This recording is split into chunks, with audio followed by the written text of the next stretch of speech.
MBS Mohammad बिन सलमान जेको Saudi अरब वारो Prince आहे, क्राउन प्रिंस आहे, हुन चयो त ज़रूरु आहे त भई असां विढ़ंदा, माज़ी में बि तारीख़ में बि अरब विढ़िया आहिनि, हाणे बि विढ़ंदासीं।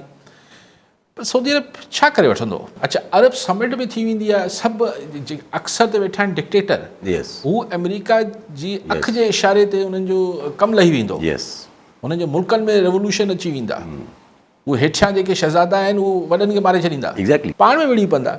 सो पोइ सिसी जहिड़ा इजिप्ट में वेठा आहिनि ऐं हू जॉर्डन में बादशाह वेठो आहे, मूंखे इहो हज़म नथो थिए त हीउ ख़ाली कराए ऐं हिते जेको आहे हू हीउ जेको ट्रंप जो फॉर्मूलो आहे इहो को अमल जोॻो कमु आहे, इहो मूंखे लॻे ई नथो।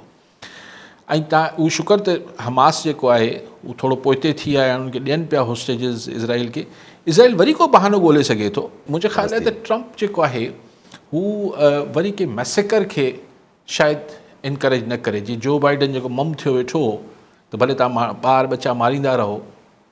ऐं ट्रंप इंटरनेशनली बि पंहिंजी जेका हू अमेरिका जी जेका गुडविल आहे हू बि ॾिसो आहिस्ते आहिस्ते त इरोड थिए पई न। असर तमामु अमेरिकन्स लाइ हिकिड़ो कॉन्सेप्ट हूंदो हो त हू दुनिया खे मुख़्तलिफ़ स्ट्रिंग्स सां मुख़्तलिफ़ मुल्कनि खे पाण सां जोड़े रखंदा।